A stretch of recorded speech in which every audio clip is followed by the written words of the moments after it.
The second light was smaller, sharper, moving faster than any helicopter, and as it rose above the ridge, Kara realized what it was.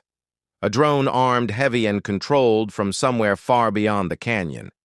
She felt her stomach tighten as the machine locked its searchlight onto the rescue craft above the hum, rising to a high electric pitch. She could see the rotors of the friendly helicopter tilt as it tried to maneuver away the pilot, aware of the danger, but the drone was already releasing a streak of fire through the dark sky. The missile cut through the air in a white line of light, the explosion that followed splitting the night open with blinding heat and noise. Kara threw herself flat against the ground as metal rained from above, pieces of the rescue craft spinning into the canyon walls, burning in midair. The shockwave rolled through her chest, stealing her breath, the sound echoing over and over until it was swallowed by the mountains. When she looked up, the sky was filled with falling ash and smoke, and the only light left came from the flames licking at the wreckage high on the ridge. She pressed her palms into the sand, her heartbeat wild, her mind already running through options. But there were few. The extraction was gone. The enemy survivors were still somewhere in the canyon, and the drone was circling again, its beam sweeping across the basin, methodical, precise hunting. She crawled behind a boulder, the stone rough against her palms, her breath shallow. She watched the light pass inches from her boots and forced herself to stay still, her body shaking not from fear but from exhaustion. The drone moved on its sensors, scanning the wreckage, its hum fading for a moment. Kara used that pause to move low, across the ground toward the shattered remains of her stolen helicopter. The cockpit was cracked open, wires hanging like vines, sparks flickering from the control board. She climbed inside, crouched low, and reached under the main console, searching for the emergency panel. She found it by touch, a small compartment where survival tools were stored. Her fingers closing around a small signal jammer, an old model, but still functional. If it had any power left, she pulled it free, flipped the switch. The tiny light flickered once, then steadied, faint but alive. She adjusted the frequency dial, praying it would interfere with the drone's systems even briefly. The air around her buzzed with static for a second, then silence. The hum outside shifted, slightly as if confused, the drone hovering uncertain above the canyon rim. Kara took that moment and ran her legs screaming in protest, the sand sliding under her boots. She darted from one shadow to another, heading toward the far edge of the basin, where the rocks sloped upward into a narrow trail. Behind her, the drone's searchlight flared bright again, sweeping across the canyon. The hum rising in pitch, it had reacquired her position. She could hear it descending lower, the wind from its rotors, kicking up waves of dust. She pushed herself harder, ignoring the pain. The trail ahead steep and jagged, the kind of climb that shredded hands and tore boots. Her lungs burned, each breath like glass in her throat, but she didn't stop. She could hear the machine's sensors locking again, the sound changing from a hum to a whine that meant it was preparing to fire. She threw herself behind a rock ledge just as the missile hit the ground behind her, the blast hurling her forward, the heat searing her back. She landed hard, her vision spinning, but she kept moving, crawling upward through the smoke. Her hand brushed metal, and she realized she had reached the old wreck from earlier, the remains of that ancient aircraft, its frame half buried, but intact enough to offer cover. She ducked inside the broken fuselage, the interior dark and cool, the smell of oil and sand thick in the air. The sound outside faded, slightly muffled by the steel walls. She sat against the inner hull, catching her breath, her hands trembling as she checked the jammer, still flickering faintly. She turned it higher, the static growing until she could barely hear the drone through the interference. For a few seconds, she allowed herself to think, to breathe. She thought of the mission that had led her here, the betrayal, the faces of her crew, the radio transmission that should never have reached the enemy. She remembered the last words of her co-pilot before the crash trust. No one The words echoed in her head now, sharp and real. Outside, the drone passed again, its searchlight weaker distorted by the jammer. She watched the light slide over the canyon walls before drifting away toward the wreckage below. Maybe it had lost her. Maybe only for a few moments, but moments were all she needed. She looked around the fuselage, noticing a rusted crate wedged in the corner. She pried it open inside, were old munitions, shells, ammunition, and a flare of larger caliber than the one she had used before. She inspected it, realizing it could fit the grenade launcher mounted under the broken helicopter cockpit. The idea hit her fast and dangerous. She could lure the drone in close use the flare as a decoy, then hit it from below. If she timed it perfectly, it might work. She took the flare, tucked it under her arm, and climbed back out into the open night. The wind had shifted, carrying the smell of smoke from the destroyed extraction craft. She crouched low, scanning the sky until she caught sight of the faint silhouette of the drone against the stars, a moving shadow circling back toward her. She sprinted toward the downed helicopter. The flare clutched tight, her boots kicking up sand, every muscle in her body screaming for rest, but her mind locked on the plan. She reached the wreck, slid into the cockpit, her fingers finding the old weapon mount beneath the console. She snapped the flare into place, aimed straight up toward where she estimated the drone would appear, and fired. The flare streaked, skyward bright white against the black sky, and as she expected, the drone's sensors locked onto it, immediately diving toward the light. Kara ducked out from the wreck, moving fast to the side, the launcher's recoil ringing in her bones. She grabbed the last shell from the crate, loaded it by hand, aimed through the broken glass of the cockpit, and waited until the hum grew deafening.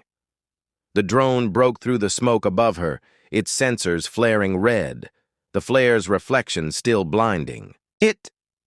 She squeezed the trigger, the shell erupting from the barrel, a streak of fire cutting through the night. The explosion lit the canyon from end to end, a wave of heat rolling over the sand, the drone splitting into shards of metal that rained like meteors across the rocks. The sound hit seconds later, a crack of thunder that shook the ground. She fell back into the sand, her chest heaving, the night returning to silence, only the wind whispering across the wreckage. She lay still for a long moment, listening to the ringing in her ears, the faint hum of cooling metal, the smell of burned circuitry. Then from far away beyond the canyon, she heard another sound, faint, rhythmic, distant, but growing louder, the unmistakable beat of rotor blades, not one but several this time, coming fast from the direction of the horizon.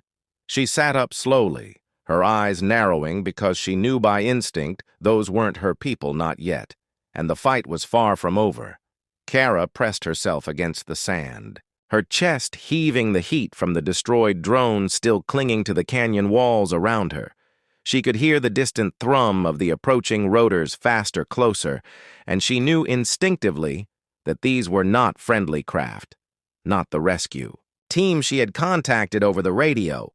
These were new hunters, trained precise and lethal, and they had already spotted the debris of the flare from before. Her mind raced, calculating angles, trajectories, escape routes, anything that would give her a chance.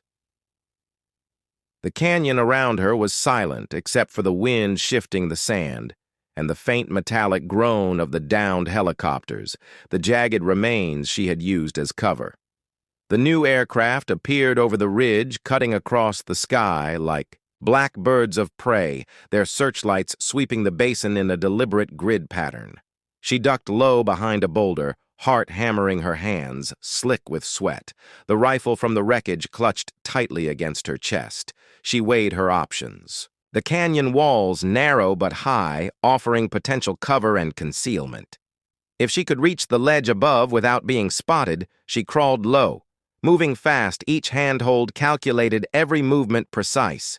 Her boots scraped against loose rock and gravel, each sound amplified in her ears. But the shadows of the hunters moved methodically over the terrain. She could see one of them break off, dipping lower, scanning the area directly above her position. She froze, letting the wind carry her, scent and movement away from their sensors. Her mind replayed every training drill she had learned, every survival tactic, every evasive maneuver from her years as a pilot-soldier strategist. She could hear the engine hums echoing off the canyon walls. Growing closer each second, she spotted a faint shadow across the basin, the last flare's light reflecting on a piece of metal, and realized the hunters were using it as a reference point closing in. She forced herself to breathe slow to keep the panic from swallowing her.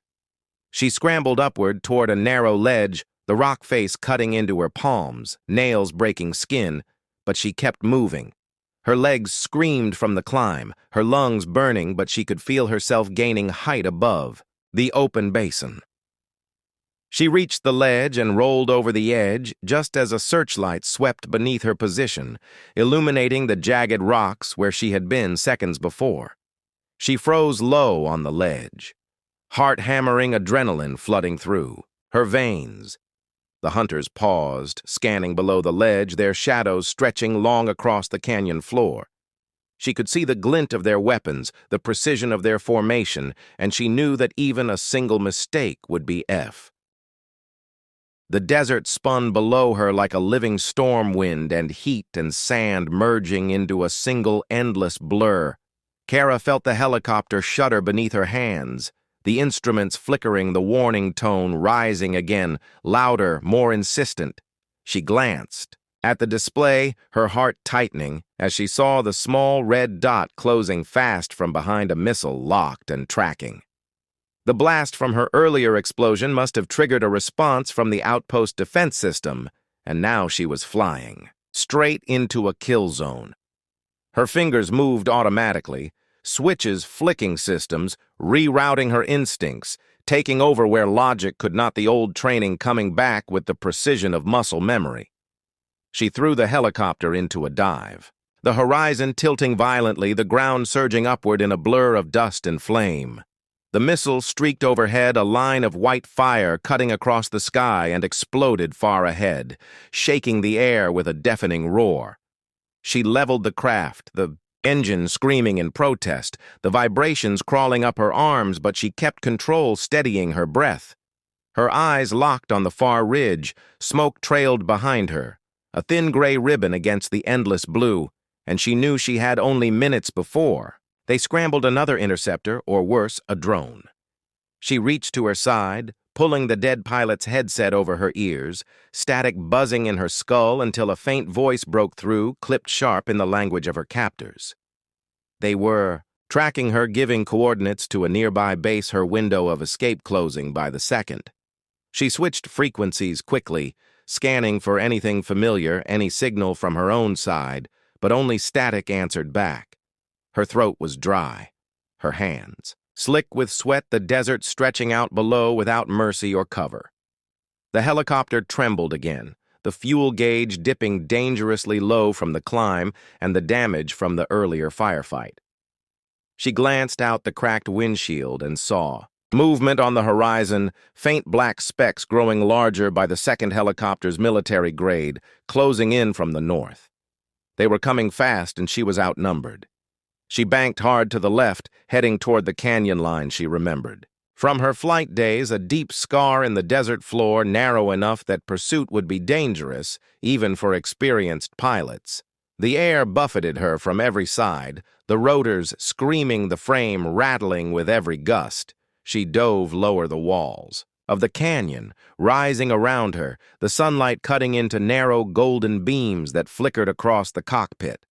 The radio crackled again, voices overlapping commands and confusion. They hadn't expected her to still be airborne this long, she thought. With grim satisfaction, she guided the helicopter deeper into the canyon, weaving between rock spires, the rotors slicing air inches from stone. The sound echoed off the walls, magnified into a storm of noise, her heartbeat syncing with the pulse of the machine.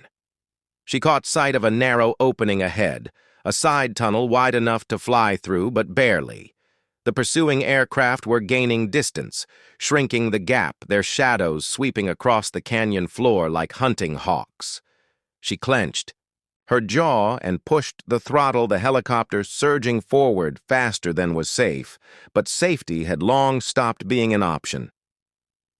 As she entered the narrow passage, the world seemed to tighten around her, every movement precise, every second stretched. She could see the rocks scraping, the skid sparks flashing in the dim light, but she held steady, the controls an extension of her hands. Her mind drifted for a heartbeat to the day of her capture, the ambush, the betrayal someone had fed her coordinates, to the enemy, someone close, and the thought burned hotter than the desert sun. She would find out who once she survived this, and she intended to survive. The tunnel opened suddenly into a wide basin ringed by cliffs, the light exploding across her vision. She pulled up sharply, the helicopter lifting into open sky, and for a moment there was quiet, only the hum of the rotors and her own breathing. Then a shadow crossed above her, and she looked up to see one of the pursuing helicopters descending, fast guns trained on her position. The radio hissed again, a voice sharp, demanding her surrender. She ignored it, pulling the stick to the side, sending her aircraft rolling in a desperate maneuver that made her stomach twist, but kept her alive. Gunfire tore through the air tracers, streaking past the windshield. She felt one round slam into the tail rotor, the entire machine jolting violently. She fought the controls, the helicopter spinning twice before she managed to stabilize it low and erratic near the canyon rim. Another burst of gunfire shredded the air above her. She ducked instinctively, metal fragments raining from the ceiling. She needed to think fast. The canyon was a trap. Now open, sky meant death, ground meant capture. She scanned the terrain below, looking for anything, any cover, any hope. Then she saw it. A thin line of dark smoke rising from a cluster of wreckage at the edge of the basin. The remains of an old, downed aircraft, military markings, faded, almost gone. But she recognized them, her side. Her pulse surged. Maybe there were supplies, maybe a radio, maybe a miracle. She pushed the helicopter lower, ignoring the alarms, screaming from the dashboard, gunfire still echoing behind her. The other aircraft circled. Higher, cautious, unwilling to dive so low after her, perhaps thinking she was crashing anyway. The landing was rough metal screeching against stone, the helicopter skidding across the sand before coming to a shuddering stop. She ripped off the harness, her ears ringing, the world spinning, but she moved fast, jumping to the ground, ducking behind the wreckage. Smoke stung her eyes, the air hot and dry, but she crawled forward, reaching the old fuselage, the insignia almost erased by time. Her fingers brushed against metal, and she found what she had hoped for, a half-buried supply crate wedged beneath the debris. She pried it open, the hinges stiff with rust inside, lay a broken radio, a flare gun, and a small case marked emergency field kits. Grabbed everything, checking the flare chamber, one round left, maybe enough to signal, maybe enough to start a fire. Her breath came in sharp bursts, her pulse hammering in her throat. Above her, the sound of rotor blades deepened the enemy aircraft, circling lower, searching the basin. Their voices echoed faintly through the canyon, amplified by the wind as they closed in, methodical, relentless. She looked at the flare gun, her eyes narrowing, calculating timing, distance odds. She could hear the hum of their engines, now louder, closer. The vibration crawling up through the rocks into her bones. She raised the flare gun, her finger hovering over the trigger, waiting, counting heartbeats. The wind shifted, blowing sand across her face, and she thought of the general who had once told her no pilot could outfly death forever. She smiled to herself, a fierce, defiant smile, because she was about to prove him wrong or die trying. She took one last breath and pulled the trigger. The flare shot into the sky, trailing fire, its light reflecting in the mirrored helmets of the pilots above, and in that instant, she saw them react. Confusion, hesitation, and then something else, a flash of white light on the horizon that wasn't hers, growing larger, faster, unstoppable. The flare burned against the sky like a second sun, its light spilling across the canyon walls, painting everything in fire and shadow. Kara stared upward for a split second, unable to tell if the blinding flash approaching from the horizon was salvation or another threat. The roar that followed made the ground tremble, dust rising in thick waves around her, and the air turned heavy with the smell of burning fuel and ozone. She threw herself behind the wreckage, pressing against the cold metal as a shockwave tore through the basin, scattering debris like shrapnel. The enemy helicopters jerked off course, buffeted by the blast, one spinning wildly before disappearing behind a ridge in a trail of smoke. The other fought to regain balance, swaying drunkenly in the air, but Kara could see it losing altitude.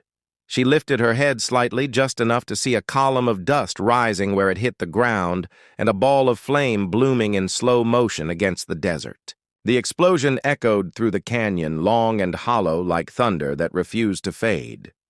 For a moment, everything went still, only the hiss of burning fuel and the soft whisper of wind filling the silence. She could feel her pulse in her ears, her breath ragged and dry, her throat raw from the smoke. She glanced at the flare gun still hot in her grip, the barrel blackened and smoking. She hadn't planned for that blast. Whatever it was had come from far beyond her control, and she didn't know whether to be relieved or terrified. She crawled from behind the wreckage, moving low, keeping her eyes on the ridge, scanning for movement. If anyone had survived the crash, they would regroup quickly and come for her. The helicopter she had stolen lay twisted a few hundred meters away, its tail sheared off, but the cockpit still mostly intact. She could see the faint glow of the control panel still alive, flickering faintly against the encroaching darkness. The sun was dropping fast behind, the cliffs turning the desert gold, then red, then gray, and she knew night would bring new dangers. Her boots crunched over broken glass and metal shards as she approached the downed helicopter, each step deliberate, her senses straining for sound. She could hear nothing but wind and the faint crackle of fire in the distance. Still, she knew better than to assume safety. She reached the cockpit, crouching low, and pried open the side door, the hinges groaning in protest. Inside, the controls blinked, weakly, the radio stuttering between static and faint signals. She adjusted the knobs carefully, trying to catch any transmission. Through the noise, a voice broke through, faint, distorted, someone speaking English, the first words from her. The desert sun burned mercilessly against the cracked earth as the convoy moved slowly through the barren wasteland, engines growling beneath a sky that seemed to stretch forever above them. The air shimmered with heat waves blurring the horizon. Into liquid gold and dust swirled around the armored trucks like restless spirits. Among the soldiers sitting in the back of the second vehicle, a woman kept her eyes low, wrists, bound, her face streaked with sweat and dirt.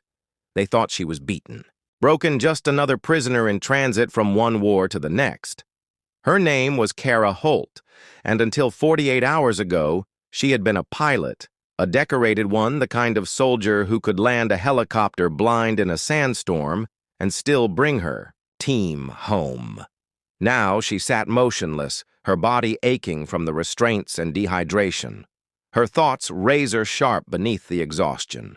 She studied every bump, every turn, memorizing the rhythm of the convoy and the patterns of the guards as if her mind refused to accept defeat.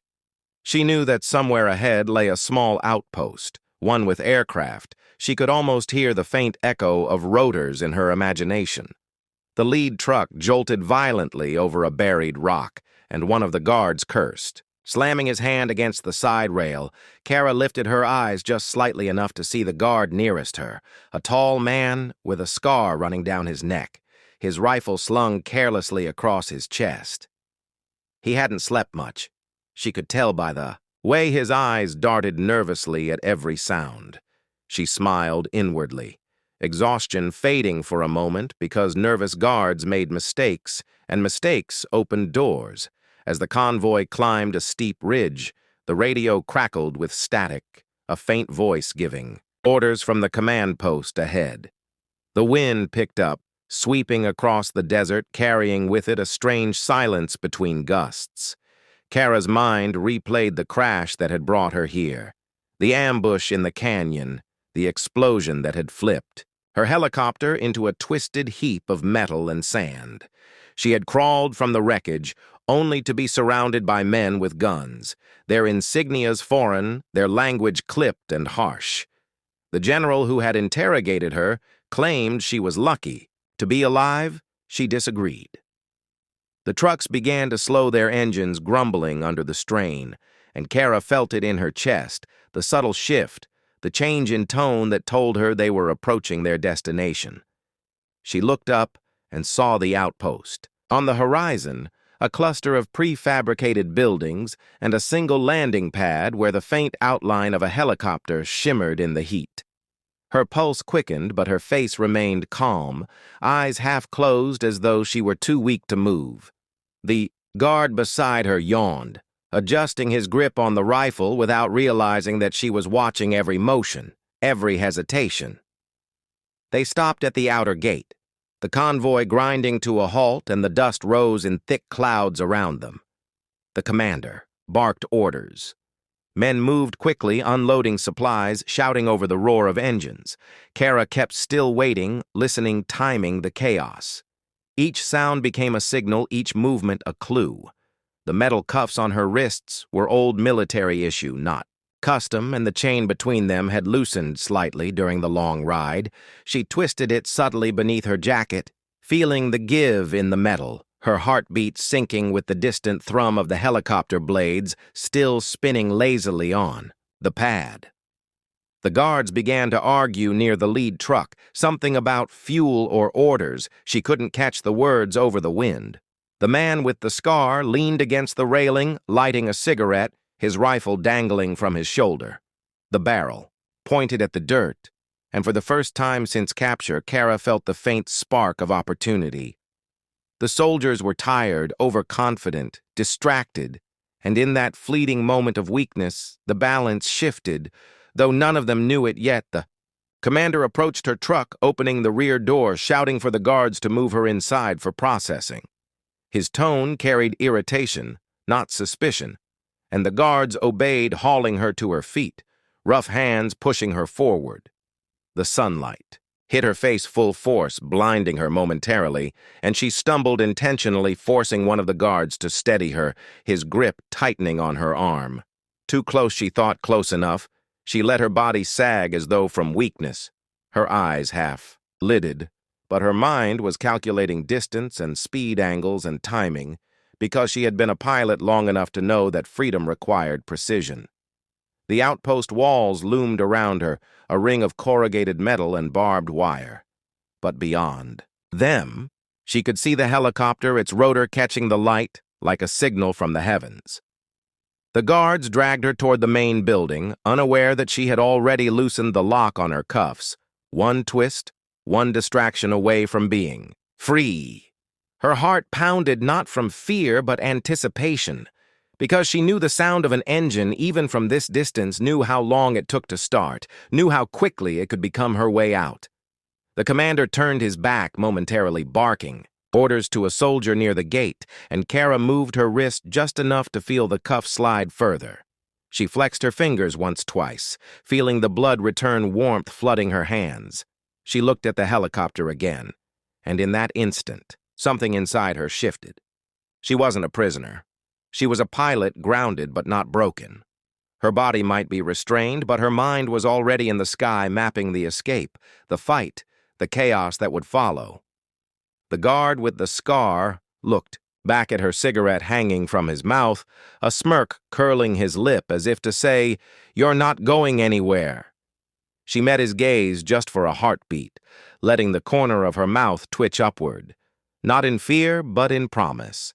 He frowned, uncertain, and that uncertainty was all she needed, because the next second she would move, and once she did, the desert would no longer be silent, and the sky would no longer belong to them.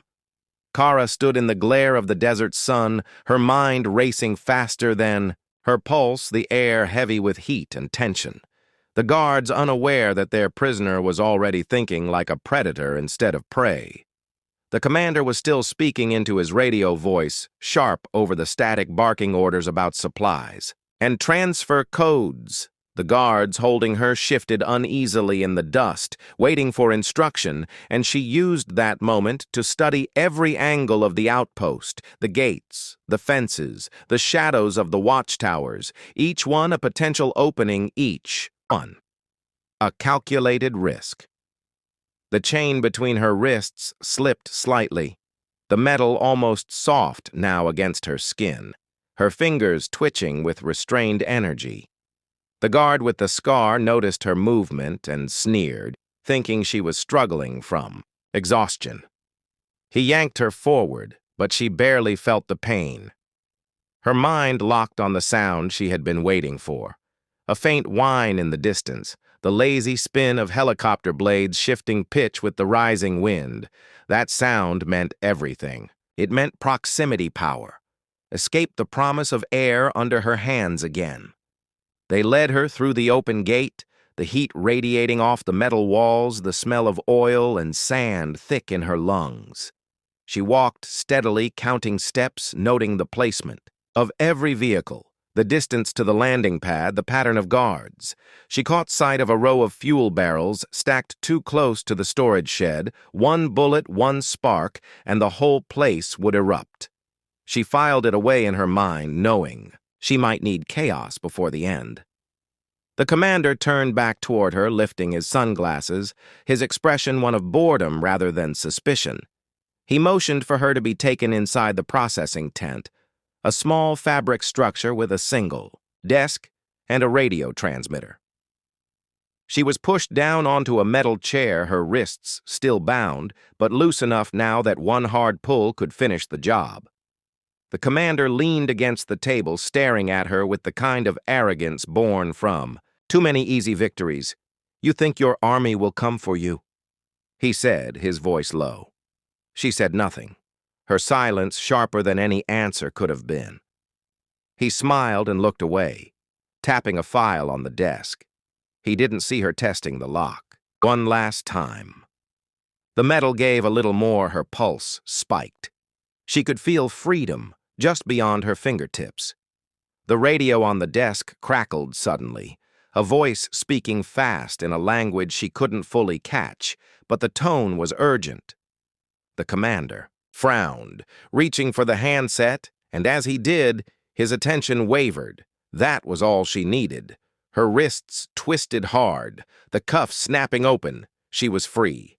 Her hands shot forward before the guard beside her even realized what was happening. She slammed her elbow into his throat, and he crumpled without a sound. The second guard shouted, raising his weapon, but she was already moving, grabbing the fallen man's sidearm and firing once the bullet tearing through the tent. While outside chaos erupted. Shouts, gunfire, confusion. The commander dove behind the desk, yelling orders into the radio, but Kara was already gone, slipping through the side of the tent low to the ground, the heat and sand whipping around her. She ran toward the landing pad, the world narrowing to the sound of rotor blades and gunfire echoing off the walls. She saw the helicopter crew running, one climbing into the cockpit, another shouting into a headset. They hadn't realized yet that the danger was already inside the perimeter. She ducked behind a supply truck, bullets slamming into the metal near her head, shards of rust and paint spraying her face. She peered around the corner, spotting the fuel barrels again, and an idea sparked inside her, not reckless but precise. She aimed low, fired twice the rounds, hitting the base of the stack, a hiss of pressure building before flame caught the fumes, and the explosion ripped through the air. The blast knocked her to the ground, heat washing over her like a wave, but it